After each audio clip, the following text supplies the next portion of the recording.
Hello everybody, I'm Antonia and this is Noel and we are from Boxtail Soup Theatre Company, and here we are again in our studio where we live now, and we have been getting on, as you can see behind us, with our set and our costumes for the show.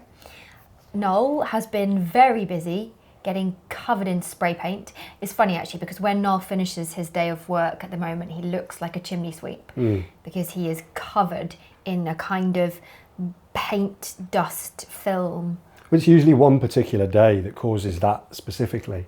Like when I'm painting flat colours, it's not so bad, but when I'm doing the stuff where you're kind of trying to blend stuff in or darken it down, there's always, you're not kind of spraying a surface intensely, there's a lot of paint kind of floating around you. So I come in with like little patches. He wears a little a safety mask, obviously, as well, and some safety goggles. So he ends up with these kind of funny creases around his face. Yes, it's very funny. We should take a picture really one day when you've done that. Yeah. So it's been a good week. It's been another long week. We have been, there's no days off, as we said before. At the moment, we're just cracking on, trying to get everything done. But the nice thing is that you get a boost from things working out. I'm really, really pleased with how the stuff looks, and so that kind of gives you impetus and a bit more energy to carry on. I'm really, really happy with what we've got going on here so far. There's still a few little bits that need touching up, and a few pieces that need. It's the stuff where you're neatening up the edges of things and really cleaning things up, and little patches where you might just about be able to see as well on the video here that at the bottom of these ghost door bits, there's some patchiness still where they just need a little extra touch of paint. But overall, really happy. And it'll have extra decoration as well after. So once you've finished all the touch-ups, then we'll start to add our text fabric and that kind of thing, just to finish everything off and tie everything together, which is always a nice moment, isn't it?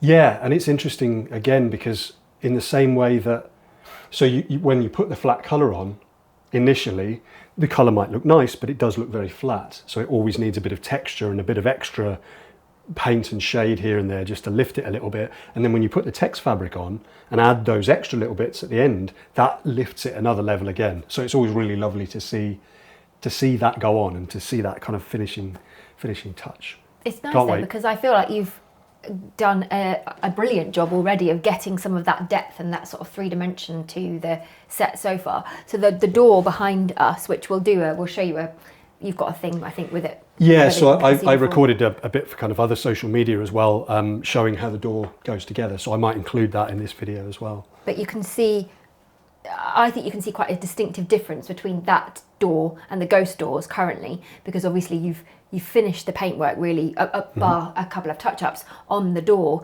and it's got these lovely bits which make the kind of, what do you call it, the bits that are in relief?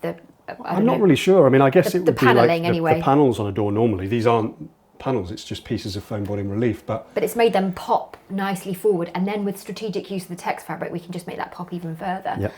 And then I am in love with our lamps. I'm so pleased with them. I'd done this drawing of them with a gradient of colour from a kind of greyish black through to a lighter green, and then with this gold, because I really wanted them to be a hybrid. We talked about it, didn't we, of street lamp and also the kind of beautiful old-fashioned lighting you get. Boston Library, their main reading room, has the most amazing examples of these. We might be able to find a picture where there's that lovely green glass with the gold whatever arms. It's a very particular kind of period look, isn't it? Like that, a green shade with a proper gold body or handle to move. And it makes me think of libraries or detective agencies or things like that. So we really wanted the lamps to have that sense of that hybrid, and I think you've done a beautiful job with this gradient of colour.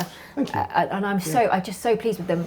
Yeah, I'm not sure how clearly it will come out on the video, but so they go from this sort of coke colour at the bottom through a darker green to the lighter green, and then obviously we've got the gold on the inside there. And then in fact, I mean, you've done an incredible job of not getting paint on the parchment on these, but I am going to refresh it because I think they were on for us to experiment with, and I can see where there's a little bit.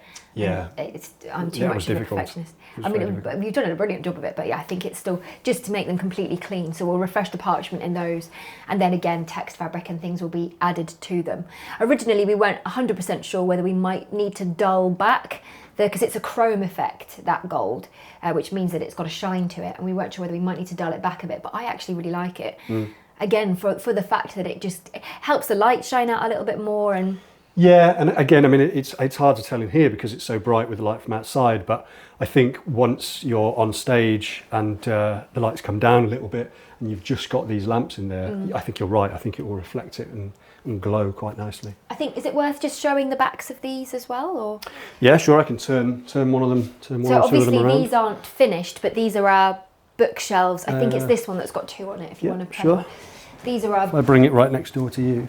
Bookshelves, and I mean they're clearly not finished, but again, you've done this is so neat. Noel is getting expert at this these days.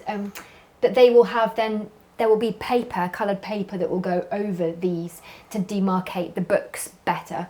And then they will also have a sense of we'll put some text fabric, some gold pen as well, just to kind of bring, so that they look a bit more like the spines of books. Obviously at the moment they just look like rectangles, relatively speaking. But you get the impression of what they're going to be like. And I've got different shades of blue and green paper to go over the top of those. It's another really interesting example as well of where you have to strike a balance between the abstract suggestion of the setting that you want and being too literal. Because when I originally painted these up, I'd included another colour, so I'd had a kind of leathery red, which is quite book-like, and I'd also tried to put some a lighter kind of it's an elm white in fact on the top to give you the sense of the pages, but it didn't work.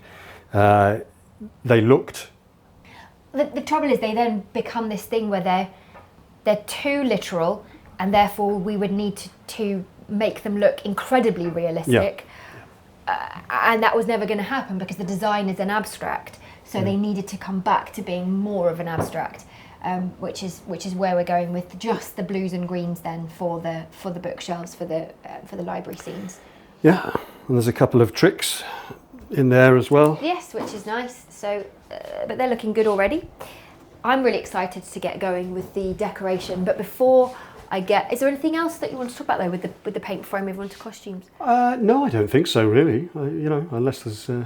They were also at the beginning of the week, as is always the case, which I'd sort of forgotten about because it seems like we've been working for a month and it's only been this week. But where we had a couple of issues with, once we'd covered everything in papier-mâché, which we'd finished at the end of last Sunday, the set inevitably had just ever so slightly warped. So there's a lot of magnets. These things do various different jobs, and there were some things that had stopped working. So we had to fix those problems. We also had to fix a couple of other tricks. There are a couple of sort of not magic tricks, we're not magicians, but little tricks that we do, which are very simple, but nonetheless we had to fix those as well. So that took some head scratching. And otherwise, I've been doing some costumes. Yeah, do you want me to move anything out of the way? No, it's all right. So just going to grab him. These aren't finished quite yet, but you've painted up his hat as well, which is nice. And then, so with this will have some text fabric across here and probably some of this blue as well on it to tie it in as a uniform. And then, as you can see at the moment, when they have a normal shirt on, it shows some of their cardboard décolletage. So we need to give him he'll have a neckerchief type thing, which will probably again be in the sort of blue or a mixture of blue and text fabric. And then there's some buttons that will go along here. But all in all, I'm quite pleased with his look so far. Definitely, looks great. And then I've also done. Sorry, you might want to talk about something else while I just fetch Gayton. Oh, just Phil. Yeah. Yeah, Gayton over here is an interesting one because we had just before the last run that we did, in fact, was the first time that we kind of had a look at these costumes all together, and so we switched out a white shirt for this black one, So as you were saying, you'll probably change the shirt, in fact, because the shirt might not be quite right. Possibly, although, having looked at it again, I'm not... Well, with the waistcoat on, I think it's probably all right.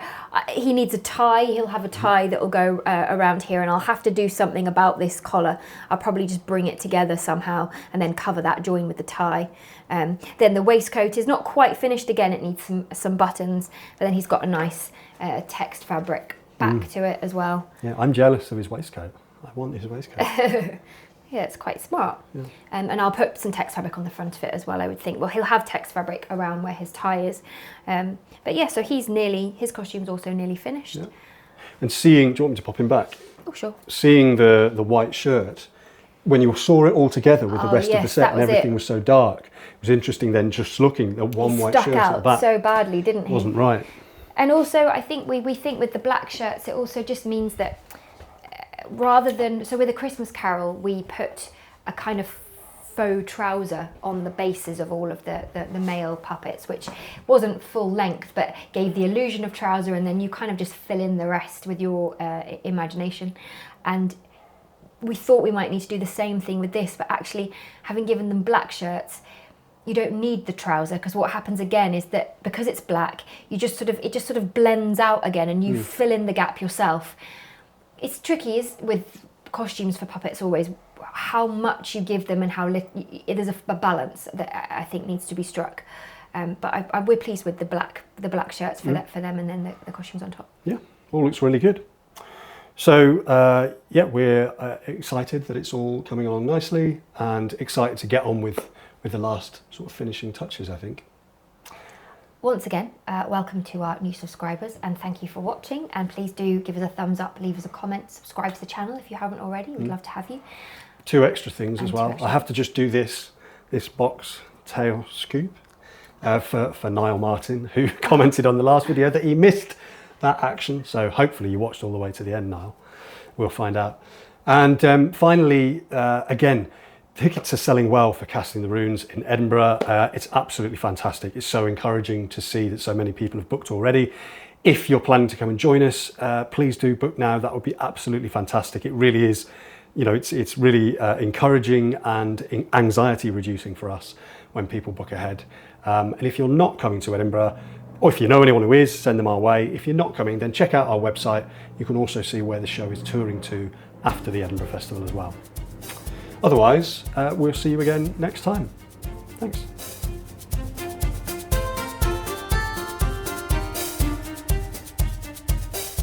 So I've just put the panels to one side, and I've separated the bits of the frame into the sort of right place that they'll end up in the finished piece.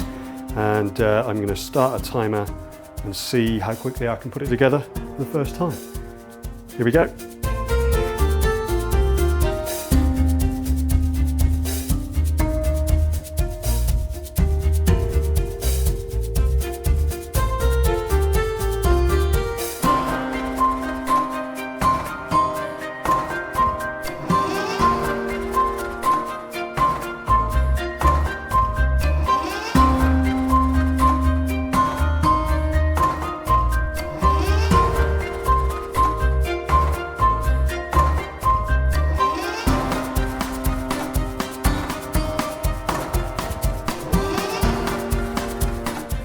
Okay, so that was 8 minutes and 44 seconds. For the first time, that's not too bad. I need to get a little bit quicker. There are some things that trip me up a little bit. As you can see, it's got a working handle there, a few tricks up its sleeve, and it does indeed open and close nicely so that you can go in and out.